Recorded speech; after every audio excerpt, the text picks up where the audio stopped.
وقالوا الحمد لله الذي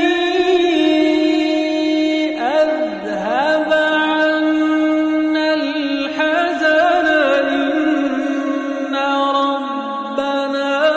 لغفور شكور الذي أحل